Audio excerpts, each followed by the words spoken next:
All right. Hello, everyone. Welcome. You have joining a webinar with Dr. Sabrina Fabi. My name is Risa, and we are with Cosmetic Laser Dermatology. And we're extremely excited because today Dr. Fabi has a very interesting and unique presentation for you today on perception drift. I don't know if all of you even know what that is, but she's basically going to show about how some people end up looking overdone and like they've had too much work done, and how you guys can avoid that and be able to look great and the clock, but also still look like a natural version of yourself. So I see a lot of you joining right now. I'll just give you another moment or two. While that's happening, on the bottom of your screen, there is a chat feature and a Q&A. Q&A would be a great place to put your questions for Dr. Fabi, and when she gets done with her presentation, she's going to try and answer as many of the questions as she can. So again, for those of you joining, this is the Cosmetic Laser Dermatology Webinar with Dr. Sabrina Fabi on perception drift. Let me go ahead and share the presentation. Hi, everyone who has taken the time to join us this evening. We decided to do things a bit different today. Commonly, we talk about the aesthetic procedures that we can offer you at our practice. But I know that one of the largest and biggest fears that many have when deciding to come in is whether these procedures are going to make them look unnatural. And so to address that directly and head on, I've decided to share with you a presentation on this concept that I've shared with many colleagues throughout the world. And also that was really prompted on a conversation that I once had with my dear friend, Dr. Kate Goldie, when we were lecturing in Australia, because it's a phenomenon that we as doctors also see, and we don't want to participate in making our patients look done. So how can we avoid it? And so this also prompted me to write on this. And so as you guys are all joining in, I just want to thank you for taking time out of your afternoon, evening, depending on where you're joining us from, to listen in. Risa, how are we looking? Great, we are looking pretty good. So I think we should go ahead and get started. So again, you have joined Dr. Sabrina Fabi, who is with Cosmetic Laser Dermatology, and today she's going to be speaking about perception drift. Dr. Fabi, if you don't already know her, you should. She's a world-renowned board-certified dermatologist. She focuses her practice exclusively on cosmetic dermatology. So that means injectables, lasers, body sculpting, veins, and all types of aesthetic dermatology. At the practice Derm, we have a number of board-certified dermatologists who are all experts in a number of these procedures. But today, Dr. Fabi is going to teach you all about perception drift and what that means and how we can all make sure that the results that you're getting from your treatments are as natural and exactly basically what you want. So with that in mind, thank you so much, Dr. Fabi, for taking your time today to present, and I'll hand this off to you. Awesome. So Risa, if you could advance the slide for me. And there we go. And so this was prompted based on a paper that I published back about 2 years ago, addressing this subject, because there's not a lot of literature in our journals about what accounts for why people, if you can move on to the next slide, Lisa, start to look like this. I think that ultimately all of us look at magazines in the grocery aisles sometimes, and people ask themselves, how did it get to this point? And so this becomes the #1 reason why many don't want to embark on an aesthetic journey. And many doctors also wonder how it gets to this point. Next. And so the question becomes, is it a bad doctor? Is it next a greedy doctor? I think these are all questions that many patients ask themselves. Some people ask themselves, do people think that they actually look good when they look like this? Next. But what I've realized through my practice is that many people actually, the very people that come in requesting to look natural and voice feeling that they don't want to look unnatural are the very same people that, like someone like this, not that she particularly asked like this request, but 6 months after starting their aesthetic journey, they're asking for their third or fourth syringe of filler. And so it started to make me ask myself, is it that I am not imparting realistic expectations? Or is it that patients aren't seeing the change that has occurred? Or is it that they really do want to look done? And so this is what really prompted me. Next slide, please. We have patients that you look at this before and after photo. I posted on social media and everyone says, wow, this is beautiful. This is natural. This is a great result. But the person who's actually undergoing the procedure comes in that after photo that you can appreciate a result in, that I can appreciate a result in, and they're asking me or telling me that they don't see anything. And so then I start to ask myself, is it that I'm not doing enough? Or is it that they have forgotten what they looked like? But interestingly, when I show them this before and after photo, then they're like, wow, thank you so much. I completely forgot what I looked like. Now, not everybody forgets. Many people do appreciate the result that they've experienced from a single treatment. But you can imagine that after doing this for 5 years or 10 years of doing a little bit of neuromodulator, a little bit of laser, if you're always trying to get a dramatic before and after photo from every single treatment that you've done, before you know it, you will look different. You need a 1 millimeter change in order to capture it visually in a before and after photo. So if every single before and after photo looks markedly different, then there is that much change. So can you imagine what you may look like 2 years, 4 years, or 6 years later? So I put this out there so that you can maybe request to see before and after photos from when you originally started on your journey, then from every single intervention. Next slide, please. And so my question to you guys is, why does this happen? And so Risa, I don't know if we have access to our poll questions tonight. We're asking all of you to take the survey. Why do you think people go too far? Is it because they think that looking done looks good? Is it because they're really going to a bad doctor? They're going to a greedy one? Or do they not even realize that it's happening? We want to hear from you. All right, so a few more seconds here. Make sure all of you get in your votes. I know this is a tough one. All right, last chance. All right, we have a small sample size, but still interesting. I love it, very good. So the majority said that they don't even know that it's happening. And so 55% of you voted. I'd say that, yes, that's perhaps the case. And I'm going to explain that tonight. That's the purpose of what we're covering today. I'm going to go through some of the science that does exist. We extrapolate a lot of the science from the field of neuroaesthetics. But again, this is a field that is still not fully developed. And we also extrapolate a lot of what we know from the field of body dysmorphic disorder as well as anorexia nervosa. And so I'll be covering a little bit about that. But the rest of you said that you believe that people do want to look this way. And I would not disagree with you. I do believe that there are some people that do want to look done. And then for those that are going to a bad doctor and who elected that, then I would follow up with that and say, do they continue going to the bad doctor because they want to continue to look done? Or is it because they don't even realize that they look done and that's why they continue to go to that particular individual? So let's look at the studies that are out there and I'll have you come up with your own conjecture.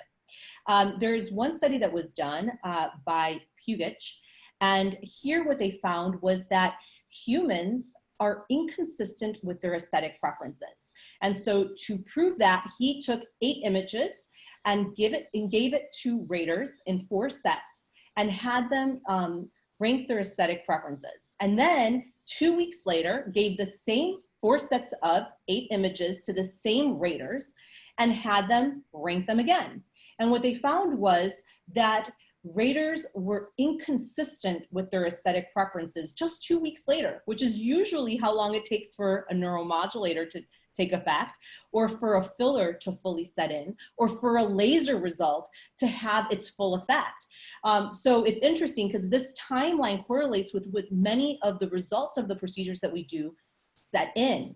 And what they found was that those that were greater than 40 years of age actually were the more inconsistent group, while those that were between the ages of 20 and 22 were the most consistent with what they found to be aesthetically desirable. And so they couldn't extrapolate or come to a conclusion as to why we saw this change depending on the age group. But what I do know is that the majority of the people that I treat are 40 and over. So something interesting. Next. And so in another study that I actually recently submitted for publication with my dear friend Kate Goldie from the UK, we put this to the test. And so essentially, there's a malleability in our visual systems. Let me explain that. We normally use our visual symptoms to help us adapt and appreciate the local aesthetic norms, which is known as visual facial adaptation. And so in a study that was conducted by Kate in the UK, they showed that the perception of attractiveness of different lip sizes could be shifted by an average of 20% more by just showing that lip for 30 seconds to a rater. And then that rater would prefer a larger lip, again, by 20% larger, for hours and even up to days, just by being exposed to that 30-second image of a larger lip. Interestingly, this went the other way as well. If that individual was shown a smaller lip for 30 seconds, their preference towards a smaller lip could be shifted by up to 20%, and that could last for hours, even days after that 30-second exposure. So that again just supports what Pugic showed in his study, which is that we can be fickle as to what our preferences may be. Next.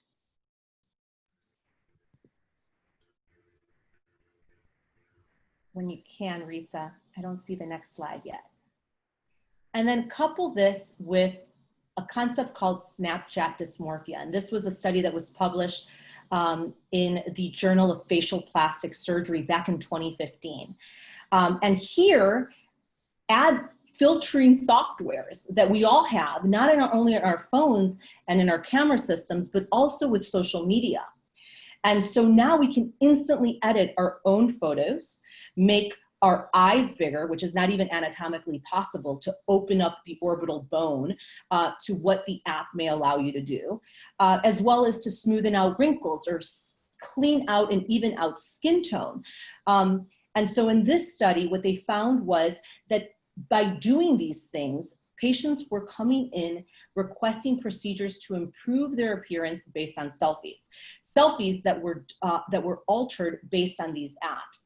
And so in 2015, to add to this study in a Journal of Eating Disorders, what they found was a link between social media utilization and body-related behaviors, especially amongst girls. And they found that girls that were regularly sharing and editing photos on social media reported higher levels of both body dissatisfaction and over-evaluation of a thin ideal. Those that were found to be online for 5 hours or more tended to have more depression as well as suicidal ideations. And so we have to be mindful not only of what's coming in, what we can get visually drunk on, basically our visual appetite, but also what we are altering, because these things have an impact on our aesthetic preferences. Next. And so we're going to ask you another poll question. Risa?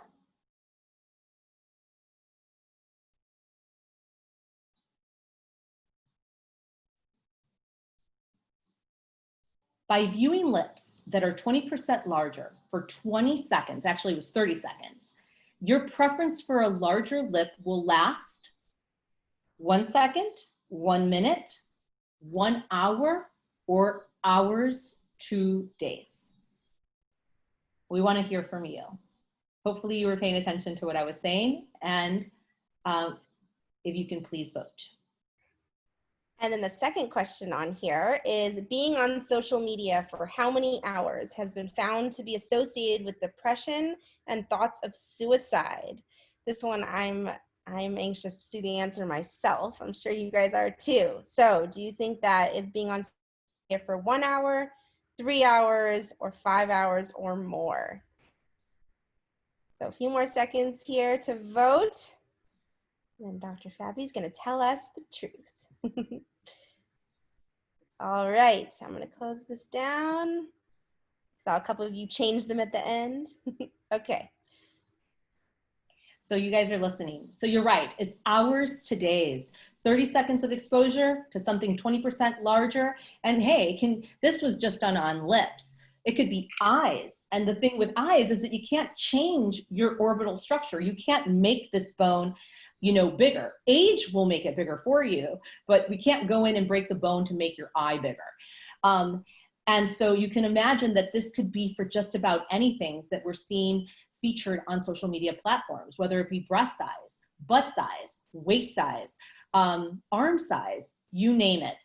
Just be mindful of how your perceptions or your preferences may be altered by what you're seeing, what you're following, what your visual appetite is. And then being on social media for 5 hours or more has been associated with thoughts of suicide as well as with depression. So thank you for voting. Now, moving on to the relevance on this and how it's relevant to you and your doctor. Well, these findings are relevant to me and should be for your aesthetic doctor, because it makes me wonder how fickle we may be with what we want aesthetically, and how we may change our minds just in as early as 2 weeks. It also tells me how influenced we are by our visual diet, the content that we're bringing in. So who are you following?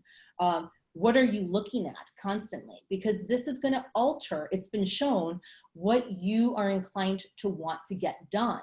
So you may be saying, I really want natural, but if you're following people that have overinflated lips or big, fake eyelashes or extreme extensions, these are all things that will ultimately maybe not make you happy with a natural looking outcome, because you're still being fed a different aesthetic diet. And then the filters that you're using. How are you using filters? Be careful with the filters that you're using. Are you modifying your lip size when you're altering or docking your photos? Are you modifying the shape of your face, as some apps allow you to do this? Are you changing the tone of your skin? These things will also influence the procedures that you go in requesting for. Just to give you an idea, in 2015, many of our facial plastic surgery colleagues said that there was an increase by 42% in the request for rhinoplasties just because of selfies and the ability to modify the shape of the nose. Now remember, the nose is in the central face. Anything that's in the central face is always, and this I always tell my patients, is what you're going to pick at the most. But that's not what the whole world is seeing. They see the side of your face. They see you as a whole, and I'm going to get into that. And so just remember that what you're seeing in a selfie is not what everybody is seeing. And so even though people may know this, just in 2 years, there was an increase from 42% to 55% in the requests for rhinoplasties because of selfies. So something to be mindful of. So moving along, perception drift. And so this is really what prompted me to explore this a little bit more, because I wanted to know what was influencing my patients. And I believe this is a phenomenon that can happen to everyone. This doesn't necessarily mean that you have body dysmorphic disorder, but it can happen to all of us. And so it's something to be cognizant of when you are requesting for more things to be done. Next.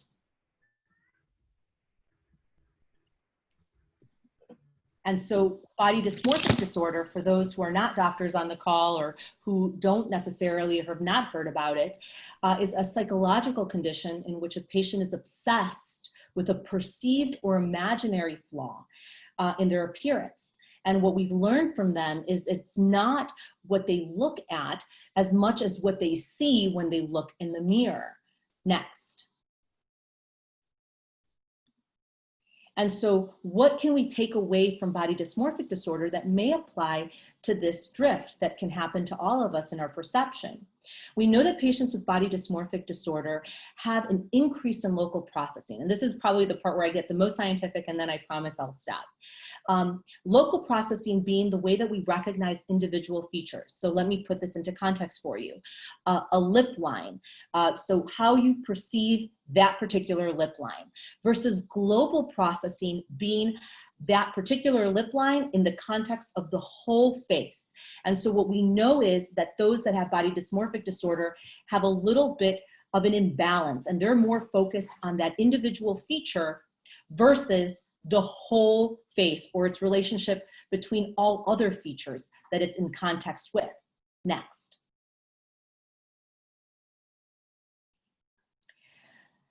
So I believe that some cosmetic patients have this temporary imbalance in their global and local processing after these procedures. And by treating a perceived flaw, let's say it's a lip line, or let's say it's a tear trough, or let's say it's a nasolabial fold, we create a change in the appearance that temporarily typically enhances that local processing. But then if it doesn't shift back to global processing or a balance between both, then a previously insignificant or ignored flaw becomes fixated on. So perhaps you eliminate a lip line and now you're focused on the nasolabial fold. You eliminate the nasolabial fold and now you focus on the oral commissure. You eliminate the oral commissure and then you focus on the jowl. Because you have a new baseline that has been set when you eliminate one thing, and your brain gets used to that new baseline. Otherwise, can you imagine your 50-year-old self constantly remembering what you looked like when you were 20 every time that you looked in the mirror? That would cause a problem probably and a disconnect in our brain. So your brain quickly adapts to your new baseline that no longer has that one line or that one wrinkle or that one fold. Next. And so this new baseline that people wanted is free of hollows, folds, wrinkles that once bothered them, but now ridden of previously ignored, maybe skin laxity or blood vessels or lines. And so as these new perceived flaws are perseverated on and then addressed, the patient continuously develops new baselines. And so this is how you can start to drift. And so although it makes intuitive sense, studies are lacking. So what can we do about it? Next. So we have a new poll for you guys about, so you can say what you think we can do to avoid perception drift. So it should be up on your screens now, and the options are, what should you do? Should you go to a doctor who's going to say no and not let you go overboard? Should you focus on before and after photos, not at the end, but at the beginning of the aesthetic journey? Should you stay with the provider versus jumping around and seeing lots of different doctors? Should you go to a doctor who has an aesthetic you like, or all of the above? So I know some of you, if you might not be on Zoom, you can't answer these, or if you're watching the recording, but we'll be sharing the results momentarily. All right, 3 more seconds. This is a pretty easy one. All right, let's share it.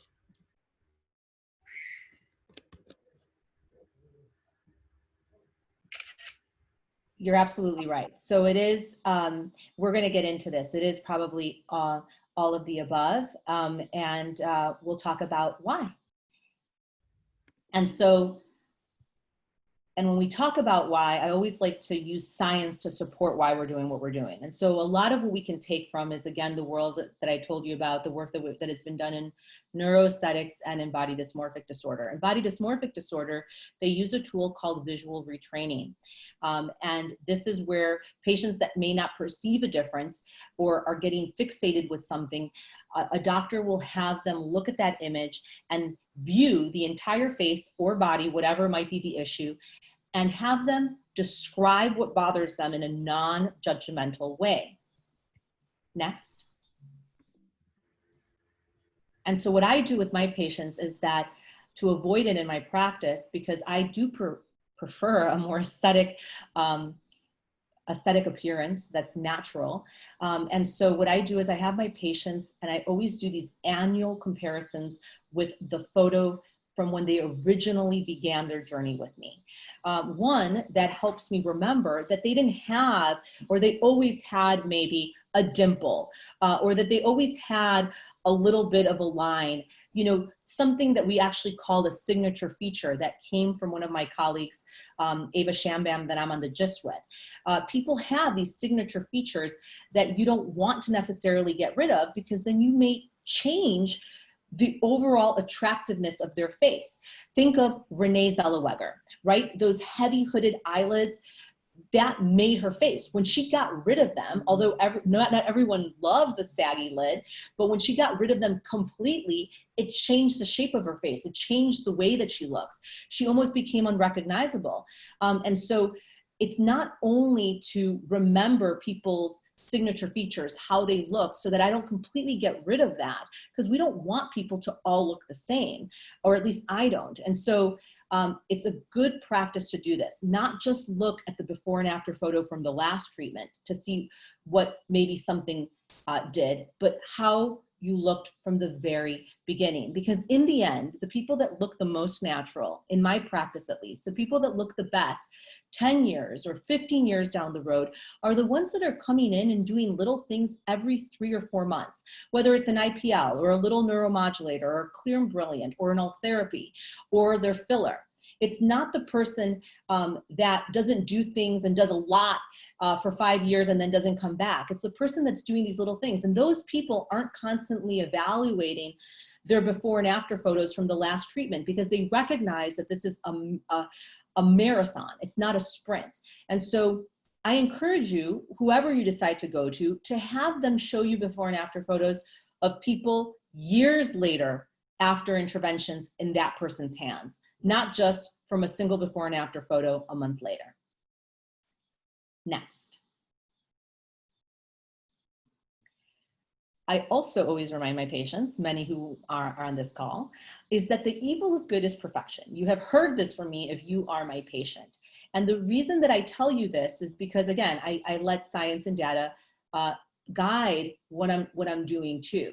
And so we know that beauty exhibits a Gaussian distribution. So patients who are overtreated, although they may not have that nasolabial fold or that jowl or that line and it's all gone, in the pursuit of a mathematical perfection, they may reach a point in which they actually look less attractive. And that's actually perceived at a very biologic place as unhealthy, because what we do is not just making people look younger, but it's the way that people judge our overall health and well-being. And so this is the reason why. So sometimes if you're too perfect looking, I almost tell my patients that a little imperfection actually makes you look, one, like you haven't done anything, and then two, may actually make you look a little younger.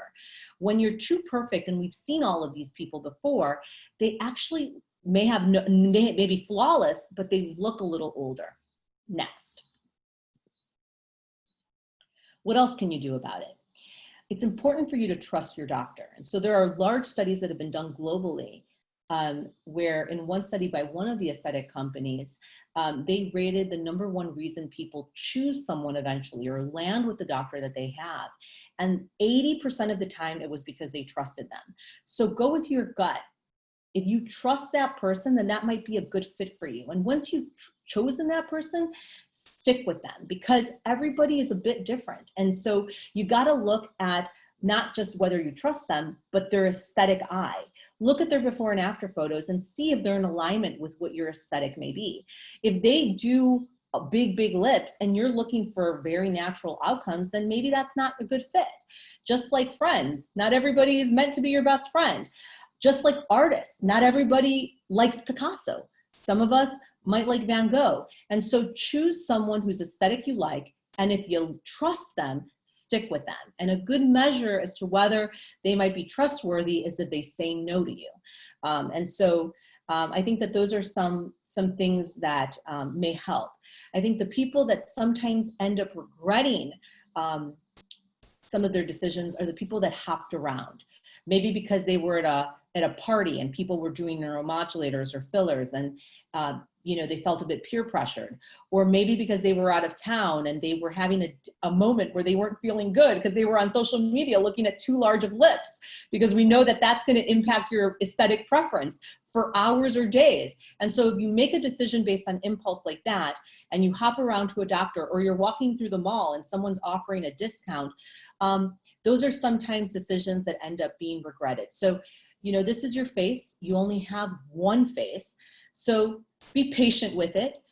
Be mindful of the decisions that you make, because ultimately there's an additive effect from doing all of these things. And so you want to make sure that the version of you 10 years later is going to be thankful and not regret the decisions that your 10-year younger self made.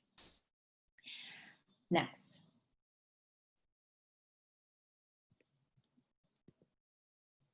And all of us start to pick on ourselves sometimes.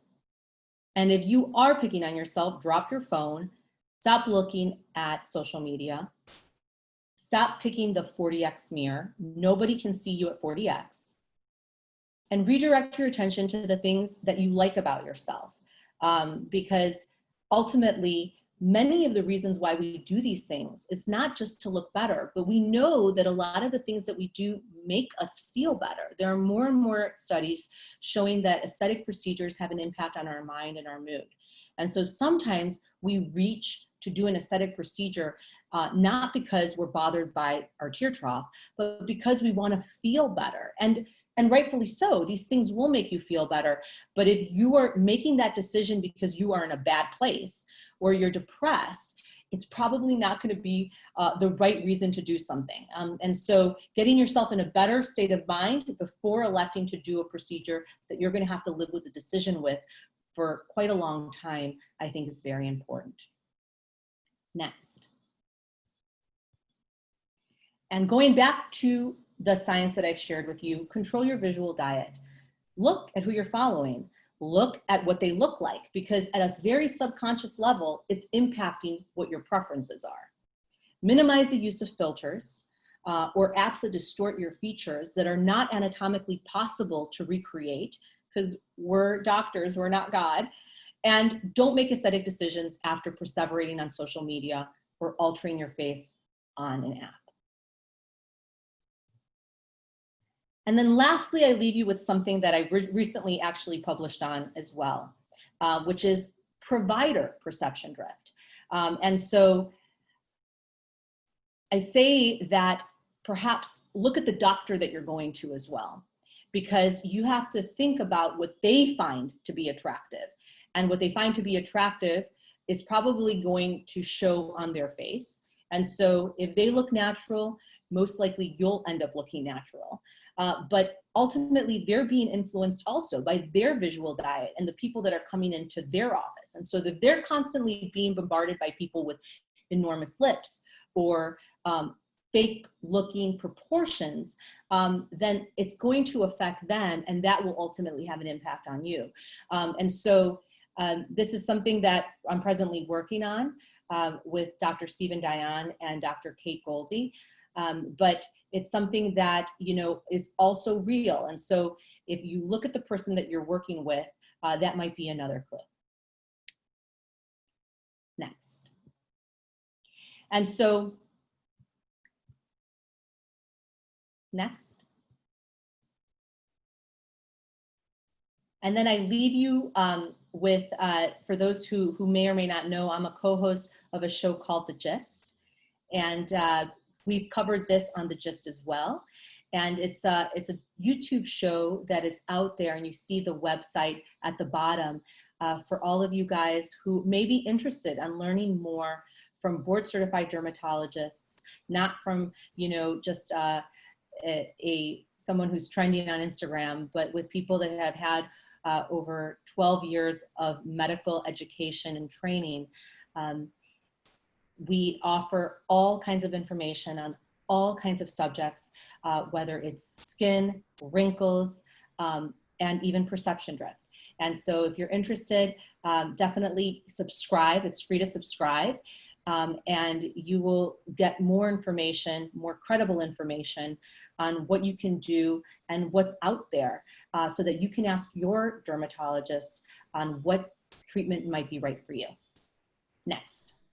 All right, so let's watch this video. We also want to look like the most beautiful versions of ourselves, but it's all too easy to get lost in this pursuit and lose track of what's most important. You should look like yourself. We have many tools at our disposal to soften, plump, and relax, but too much of a good thing can lead to a word that no one wants to hear: unrecognizable. Great. So thank you so much for attending, and we are going to open this up for questions. Great. Thank you so much, Dr. Fabi. That was really helpful. If anyone wants to take a screenshot so you can follow Dr. Fabi on social media, please do so now. Because if not, I'm going to remove this screen so we can have her full face while she's answering your questions. In the meantime, who is ready to ask Fabi a personal question? This is a great opportunity. So use the Q&A feature and you can pop in any questions you might have, and Dr. Fabi will be happy to help answer. So let's get started. Let's see. Dr. Fabi, do you see results coming out from people that are getting treated in other countries, or maybe going to Mexico for a less expensive treatment? Are you seeing that as a concern? Oh, we have. We've seen, so you have to recognize that our FDA is very rigorous in the trials that are required in order to get approval in this country. We actually are a full-fledged clinical trial site. I'm actually an investigator right now in over 10 trials, and I've done over 100. And so it's a very rigorous procedure to actually get a drug or a device, an injectable or laser, approved in the United States. And so outside of the United States, it may not, they don't have to necessarily go through this type of trials. And so just crossing the border, especially in San Diego, for many of you who are on, people will get discounted rates for what is advertised as a procedure that is found in the United States. I've seen this with Ultherapy, and in fact, it wasn't Ultherapy, and it was a beautiful, beautiful bride-to-be who got burned about 2 weeks before her wedding, and had holes in her face. And that was because the device that was utilized was not Ultherapy. I've seen this with fillers, counterfeit Restylane, that the person was told that it was Restylane, but when we biopsied, it was silicone. And so they're just not held at the same standard in other countries sometimes. There are threads that are made up of gold that are allowed. That gold is not a particle that is broken up by our body. And so that becomes permanent. Your face is not permanent. So you have to be careful. I always caution with permanent things in your face and a skull that is resorbing and is not permanent. So I hope that answers your question. Great. Okay, so here's one. What is a good treatment to refresh the skin for a 60-year-old? Depends where you've grown up and how many wrinkles you have. If you've been in the Midwest all your life wearing a mineral-based block every hour to 2 hours, then you probably don't have a lot of wrinkles. And so something as easy as an IPL or photofacial combined with a clear and brilliant, which we call a photofractional in our office, is a nice thing to do that can give you meaningful results. But if you have deeper lines and wrinkles, then you may benefit from something called a fractionated CO2 treatment. And in our office, I combine that with 4 different lasers because we have found that the combination of lasers is more effective than using a singular modality. Okay. Oh, here's a good one. I bet a lot of people are asking, what is your skincare routine? Your skin does look beautiful. Oh, thank you. I practice what I preach. So I do an IPL combined with a clear and brilliant every 3 to 4 months. I never fail. That has been found to not only help with the redness and the brown, but also the clear and brilliant helps with skin turnover.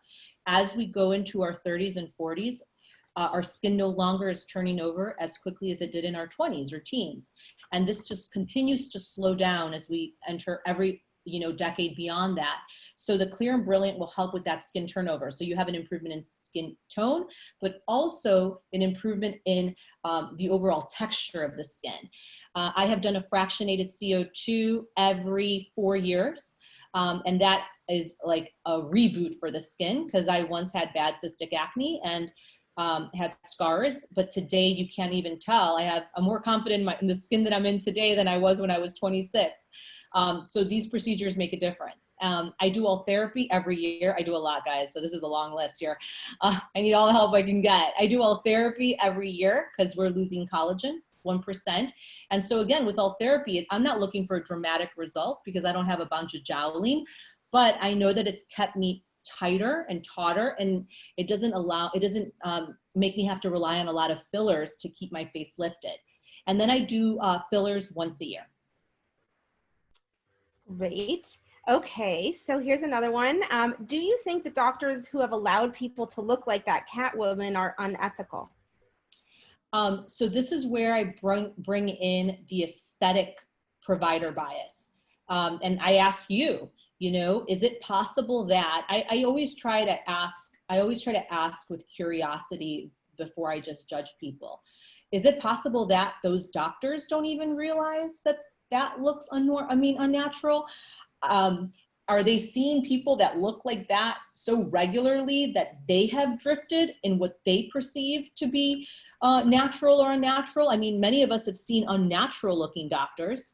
So then do they think that looks natural, or do they not even see it in themselves? In which case, can they even appreciate it when they put it onto somebody else? So this is the reason why I'm a researcher and a clinical investigator, because I'm always curious. I think it's easy to just pass judgment. I'm sure there are some that are fully aware and they still do something about it. They still will, perform an intervention. And I think that there are some doctors that really believe that they can maybe help the person look a little bit better. And they do sometimes. Like look at Botched. Those doctors are fully ethical. People are coming in because they have gone too far, and they're helping them with an aesthetic intervention look a little bit better. So, and they're fully aware that these people are a bit drifted. So I think that there's a spectrum with everything. It's not as black and white. Okay, so here's a good one. What is better, Sculptra or Ulthera? Very different. And so Sculptra is an injectable that stimulates collagen. How much collagen it stimulates has not been shown in a clinical trial, but we know we've done trials in our own office with chest wrinkles, and we've seen that after 3 treatments, it can improve the appearance of chest wrinkles by 1 point on a 4-point scale. And we know that all therapy can do the same with a single treatment. And so when it comes to chest wrinkles, we have some level of comparison with how much collagen it can create. But Sculptra, PLLA, which is a substance in Sculptra, is used in orthopedics commonly to stimulate a little bit of bone, as well as to improve, in our practices, to improve skin quality, because it thickens up and creates new collagen. Collagen is found not just in the dermis or the skin, but also in the bone. So it's a different mode of action, and it's an injection versus all therapy, which uses ultrasound.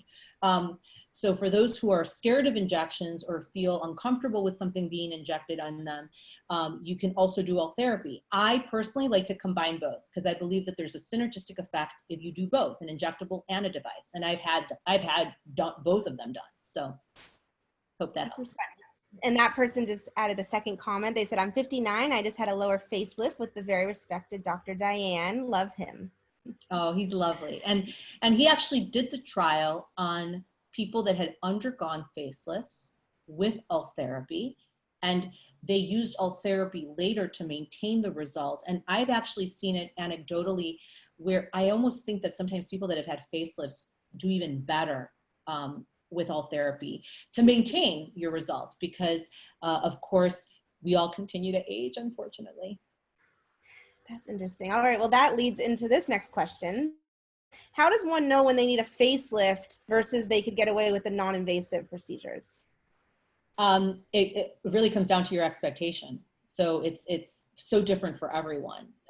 You know, for my mom, she's not going to do a facelift. She's okay with little minor changes.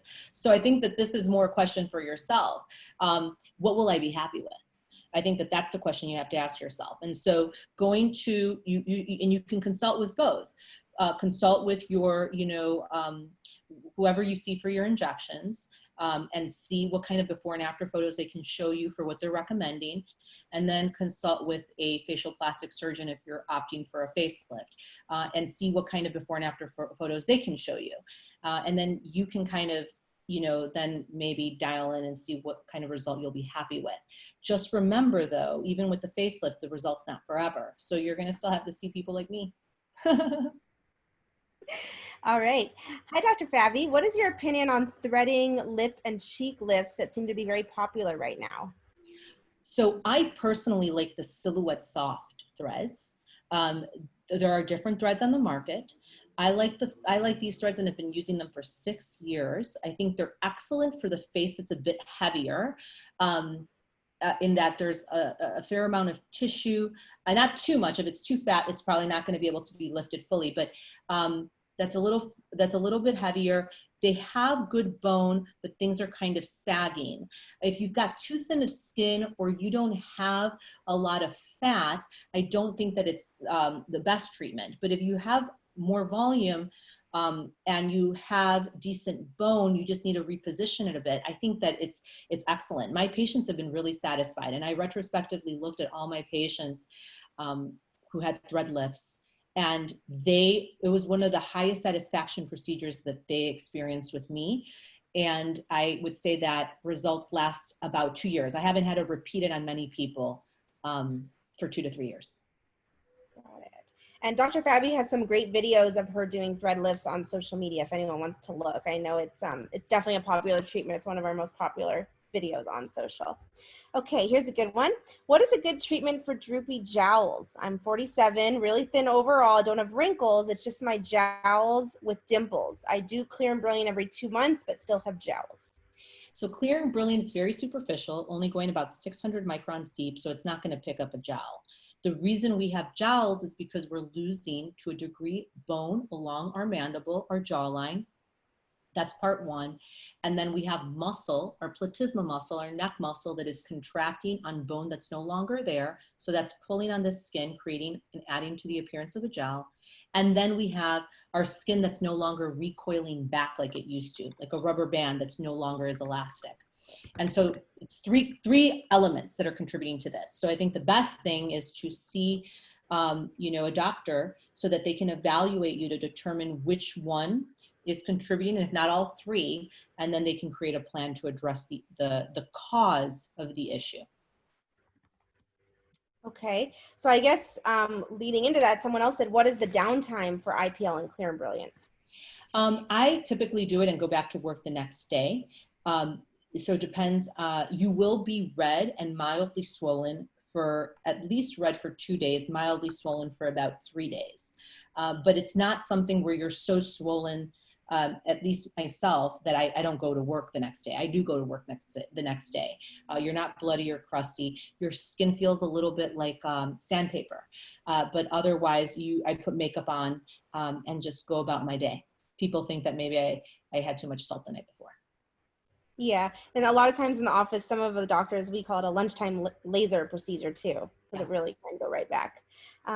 Okay, can you elaborate on what the Clear and Brilliant treatment, Clear and Brilliant treatment is? I'm 39 years old with fair sensitive skin with nasolabial lines and some acne scars.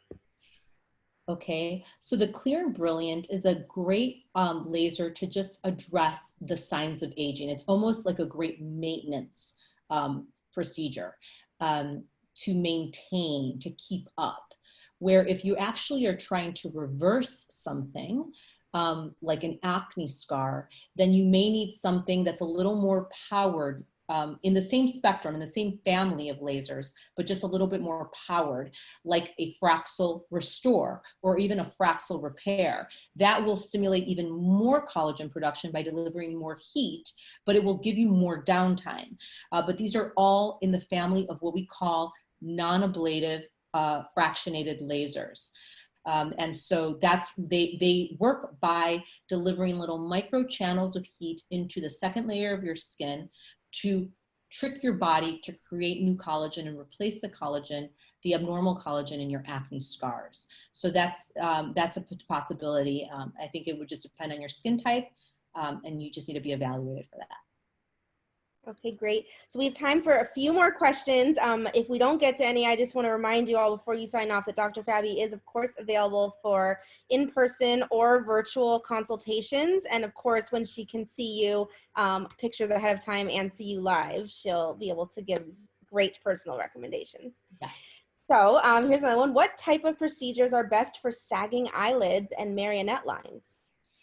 So again, I always go to the cause. So with a sagging eyelid, it's typically a function of bone resorption. Since we can't really change that too much, we can put a little bit of filler in the temples and along the brows. Then that skin generally needs to either be cut or you can do laser resurfacing. It was interesting in one study that was done where they compared people that got their saggy eyelid skin cut, those that had it laser resurfaced with a CO2 laser, which is what we do in our office, or those that did a combination of both. And what they found was that if you only did the cutting, the bleph, 25% of the time people were happy. If you did the laser resurfacing, patients were happy 50% of the time. But when you combine them, then people were happy 75% of the time, which is funny. Still 25% of people weren't happy. And I can't tell you, you know, it's maybe expectations, people wanted more. But nevertheless, no one's ever 100%, right? Because we're always aiming for perfection and that doesn't quite exist. But for that reason, I love to offer laser resurfacing in our office. And we can achieve between a 1 to 2 millimeter lift in that saggy skin. And the most beautiful part about it is that it doesn't leave you with a slit or a scar across the entire length of your lid or sulcus. And it doesn't change the shape of the eye, which sometimes can happen with cutting the skin. Got it. Okay. If someone's working with a budget, so they're limited to doing fewer treatments, how would you balance out the treatment plan, you know, wanting to see the best doctor to get natural but aesthetically pleasing results? I always go with the problem, I call it the tissue issue. So what tissue is giving you the greatest issue? So you've got skin, you've got muscle, you've got fat, and you've got bone. Some of us are, you know, genetically blessed. A lot of people that are runners have great bone, but maybe their skin is a little bit more weathered because they've been running outside for years. And so although they're losing bone as a function of age, their skin is aged more than their bone structure. Therefore, if I have to pick, I'm going to go with picking something that's going to address their skin condition so that at least it can be more balanced with the rest of their tissues. And I can make them all look about the same age versus putting a little bit of filler along their bone where they may not appreciate it as much, even though they are losing a little bit of bone. So I prioritize the tissue that is giving you the greatest issue. I love that name, the tissue issue. All right, let's see. Last few questions. Let's see. Oh, this one says, hi, Dr. Fabi. I'm seeing you on the 25th of September and looking forward to it. That's great. Oh, what about marionette lines? Marionette lines, again, so there's a cause. It's not just a line. Think about it, everyone. We're not just losing volume in one line. It's not the way it happens. The skull is shrinking in, if you can kind of envision that. 3-dimensionally, it's shrinking in. And so you have skin that is falling forward and muscle that is pulling downward. And so it's not a simple fix. I mean, yeah, someone can just put a Band-Aid on it and just fill you in your marionette lines and be done with it.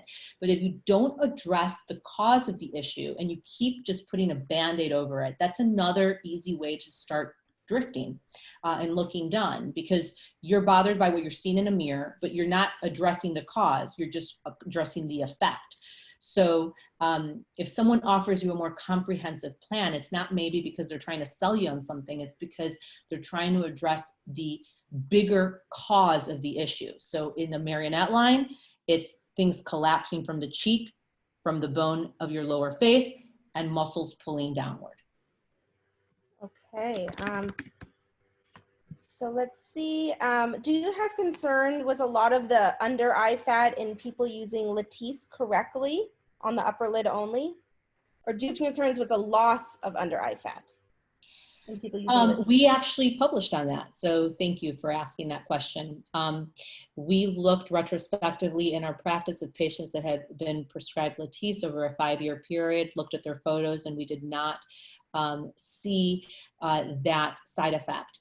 There have been colleagues, Dr. Sarnoff in New York, that published on applying it to a fat pad to cause a reduction in that area, but I am not familiar with a larger study that was able to reproduce that. So perhaps if you regularly applied it on that, I'm not recommending that because I haven't seen it in a larger trial, perhaps that may happen, but it has not been seen with just the transfer that happens if you properly apply your Latisse.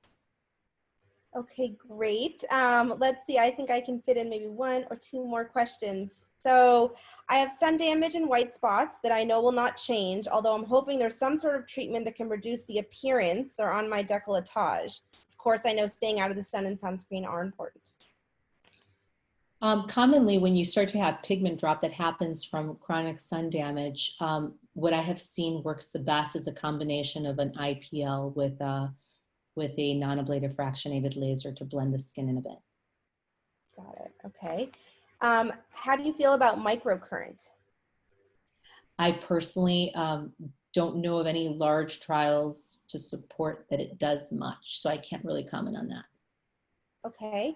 How about what results have you seen from fat transfer to the face? I've seen some really good results, and then I've seen some less predictable results. Okay, and lastly, last question, can you tell me, a few more are coming in, but people are asking about the Pico Way laser and kind of the difference between that maybe and the Fraxel or the Halo. So it depends on what condition of skin we're treating. If you're treating acne scars, then I think that, and it depends which Fraxel we're talking about. So that's a pretty loaded question. Maybe we can go to another one because that's a lot of different Picos. There's so many devices. Which one are we talking about? Maybe come in for a consultation and we can, depending on your skin type, we can choose the right laser for you. I think that that's another important point. If you are going to embark on a laser journey, and I think that is an important thing to do, going to a practice that has many devices, not just one, so that they can customize it to your skin type and to your skin concern is ideal versus just applying one laser or light device for everyone, for every concern. Absolutely. So thank you so much, Dr. Fabi. And again, like Dr. Fabi said, she's available. If anyone would like to speak one-on-one with her, she could help come up with the treatment regimen. You're welcome to come see her in person. But if you are somewhere else calling in from the world, she could definitely outline a treatment plan for you and maybe even recommend where else you could go, because she has colleagues all over the world. When she's allowed to lecture and travel all over the world before COVID. So anyways, this was a really interesting topic. It's very exciting to learn about. It's definitely on the cutting edge. Dr. Fabi is totally paving the way in this field from this specific topic. So I'm honored that she gave us this webinar today, and I see a lot of you thanking me, and the Dr. Fabi did great. It was very informative. So thank you again. The recording will be available online. It's on our Facebook page now, and I encourage you to follow Dr. Fabi as well as the practice on social media and to come see her for a consultation, and so you can have some of the beautiful results like she showed in some of her photos. So thank you, Dr. Fabi. And thank you guys. everyone. Thank you so much. Be safe and be healthy. Thank you. Bye. Bye.